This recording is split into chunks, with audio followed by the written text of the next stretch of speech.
They may have brought the laughs on screen, but when the camera stopped rolling, things for these former sitcom stars got dark. After all, there's nothing funny about pulling a knife on your own brother. Showtime premiered Weeds in 2005. Mary-Louise Parker starred as Nancy Botwin, a grieving widow and mother of two so desperate to pay her bills that she becomes a weed dealer. Thank you, Nancy Botwin, head of our Healthy Children's Committee. It was Parker's first major TV comedy, and it followed a dark period in her personal life. Parker met actor Billy Crudup in 1996 when they appeared on a Broadway production of the play Bus Stop. They were a couple for 7 years, and in 2003, Parker got pregnant. But 7 months later, Crudup suddenly left Parker for Claire Danes, his co-star in the film Stage Beauty. In 2004, Crudup asked a New York Times reporter not to address the subject in a feature article as it was, quote, personal, painful, and involves an infant. And in her 2015 memoir, Dear Mr. You, Parker recalled taking out her feelings on a cab driver, telling him, I am pregnant and alone. It hurts to even breathe. Amanda Bynes was the breakout star of Nickelodeon's sketch comedy series All That, which earned her a spin-off, The Amanda Show. And in 2002, Bynes moved on to 4 seasons on the WB's What I Like About You. After that, Bynes' career slowed down, and she hasn't acted since 2010's Easy A. Off-screen, the actor faced significant health and legal challenges. After crashing into a police car in West Hollywood late one night in April 2012, Bynes was charged with driving under the influence. Does anybody here think they can talk to her in a way that might get her to see what she's doing is wrong?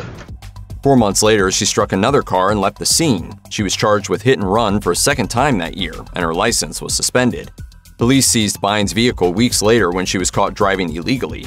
In May 2013, New York City police, acting on a tip that the actor was smoking marijuana in her building's lobby, entered Bynes' residence and noticed drug paraphernalia, which she tossed out of a window. That same year, Bynes was ordered to undergo a mental health evaluation after setting a fire at her parents' home. Bynes sought treatment for mental health issues, and a conservatorship was created to oversee her affairs, an arrangement that lasted for 9 years. Malcolm in the Middle, a chaotic look at a family life told from the point of view of a teenage genius, made Frankie Muniz one of the most dominant young TV actors of the 2000s. Unfortunately, he doesn't remember much, if any, of the show or large swaths of his life in general. I've thought about it a lot, over my years of why do I have a bad memory? You know what I mean? The only logical thing I can say is, yeah, I've had 9 concussions. Muniz explained that he suffered head injuries while competing in youth sports and racing cars, but the actor doesn't let the missing pieces of his past affect his present, telling People magazine, I'm only reminded of how bad my memory is when people I see, they come to me and go, oh, you remember when we did this? Remember we went on this trip to this country? And I have no recollection of it, but in my head, it's not like I feel bad or sad about it. From 2005 to 2013, Rainn Wilson played sycophant Dwight Schrute on The Office, earning 3 Emmy nominations and enough cash to buy a home and pay off his student loans. But Wilson wasn't satisfied. When I was in The Office, I spent several years really mostly unhappy because it wasn't enough. He was bewildered by his feelings, telling Bill Maher, I'm on one of the great TV shows, people love it, and I wasn't enjoying it. You'd think I'd be happier. Wilson couldn't understand why the show hadn't made him a superstar. I was thinking about, why am I not a movie star? Why am I not the next Jack Black or the next Will Ferrell?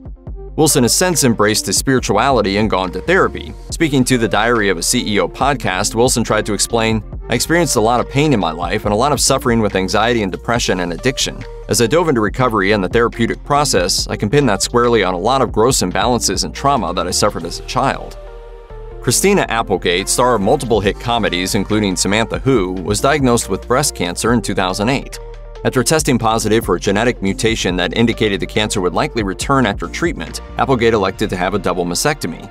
The genetic mutation also meant an increased risk for ovarian cancer, and after her cousin died from that illness, Applegate underwent preventative surgery to have her ovaries and fallopian tubes removed. Then, in 2021, Applegate noticed a lack of feeling in her extremities and was having trouble walking short distances. She was soon diagnosed with multiple sclerosis, a degenerative neurological disease that destroys the brain's ability to send signals to the rest of the body, causing problems with mobility, balance, and speech. Oh, by the way, I have a disease. Did you not notice? What? I'm not even wearing shoes. Production of the final season of her Netflix series Dead to Me stopped for 5 months so Applegate could get treatment. But as the symptoms of MS grow more unmanageable with time, Applegate is likely retired from live-action acting. In May 2023, she told Vanity Fair, I don't know if I'm going to get worse. I can do voiceover stuff because I have to support my family and keep my brain working. Beginning in 2003, Jeffrey Tambor led the cast of Fox's intricate, Emmy Award-winning Arrested Development. Tambor played corrupt, self-serving real estate developer George Bluth and his spaced-out twin brother Oscar for several seasons. He then took on the role of Maura Pfefferman, who transitions from male to female late in life on Amazon's Transparent. Tambor won 2 Emmys for his work on Transparent, until Amazon fired him in 2018 for his on-set behavior. Co-star Tracy Lysette accused Tambor of sexual harassment and unwanted touching of a sexual nature. Tambor also reportedly directed unprofessional comments to his assistant Van Barnes. Tambor claimed he did nothing wrong, but then reports surfaced that he had been verbally abusive to his TV wife Jessica Walter on the set of Arrested Development. Since the back-to-back scandals came to light, Tambor has been seen very little on screen. Entourage was about young actor Vincent Chase enjoying the first blush of fame along with his posse of childhood friends. But the actor who got the biggest boost from the HBO comedy was Jeremy Piven, who played Vincent's agent, Ari Gold, then moved into a starring role on CBS's crime drama Wisdom of the Crowd. That series showed promise, but CBS canceled it after airing just 9 episodes due to sexual assault allegations raised against Piven. A female extra in the 1986 film Lucas alleged that Piven attempted to force himself on her in a set trailer, and another woman said that in the mid-1990s, Piven pushed her against a wall and attempted to kiss her. In addition, a professional colleague detailed a hotel room sexual assault from 2003. You need to stop doing this. And there was more. A model accused Piven of touching her without consent on the set of Entourage and again at a private residence. An actor suggested Piven engaged in sexually predatory behavior against her when she was very young, and an adult film actor said Piven exposed himself to her at a 2011 party. You've said that you have been collateral damage from the Me Too movement. Do you still stand by that statement? Piven has denied any wrongdoing. Stand-up comic Jeff Garlin made his mark on scripted comedy in 2000 when he took on the role of Jeff Green, agent and foil to acerbic TV writer Larry David on HBO's Curb Your Enthusiasm. And beginning in 2013, Garlin was also starring on ABC's The Goldbergs as irascible 80s dad Murray Goldberg. Garlin allegedly made the set of The Goldbergs a hostile and uncomfortable place to work, indulging in off-color language, emotional outbursts, and unwanted touching repeatedly and habitually. An ex-Goldberg staffer told Vanity Fair, "He got away with it because he would call himself out for it, saying things like, 'I'm a hugger, I just love you.'" For his part, Garlin said he tried to be funny on set, but that his words and actions were taken the wrong way, saying, "My silliness making an unsafe workspace? I don't understand how that is." Enough people registered complaints that ABC's Human Resources Department investigated Garlin over the course of 3 years. After that concluded, Garlin left the Goldbergs in what was reported to be a decision agreeable to both the actor and the production. That it finally happened, it was like, okay. Okay, right. Finally, someone is listening to us. Season 9 of the show used CGI and a stand-in for Garlin's character's sporadic appearances and killed him off prior to the start of Season 10. After landing nearly 70 acting jobs since 2000, including 6 seasons as Sam Puckett on Nickelodeon's iCarly and another on the spinoff Sam and Cat, Jennette McCurdy hasn't shown up on screen since 2018. The main reason is that McCurdy hates acting. She was pushed into it at a young age by an allegedly domineering mother. When asked as a child if she wanted to pursue performing, McCurdy recalled in her memoir, "I'm glad my mom died," that there, quote, "was only one right answer." And also I think anybody who's experienced parental abuse understands. McCurdy believed her mother had wanted to be an actor and forced her daughter to live out her dream. Jennette was enrolled in a rigorous acting academy, went out on auditions, and was subjected to her mother's restrictive weight control routines. She wrote, "Each Sunday she weighs me and measures my thighs with a measuring tape." McCurdy later developed an eating disorder. In the early 2000s, McCurdy attempted to walk away from acting, but her mother had a terrible reaction. As she described, "She bangs on the steering wheel, accidentally hitting the horn. Mascara trickles down her cheeks. She's hysterical."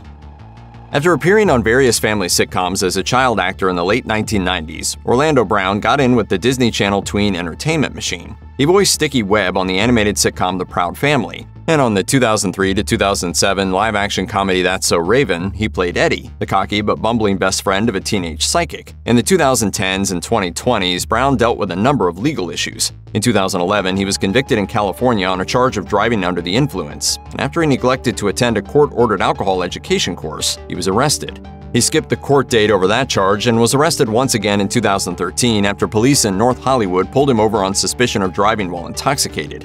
About a year later, Brown faced charges of public intoxication and disturbing the peace when he went to the home of a woman he claimed was his stalker and threatened to kill the residents there.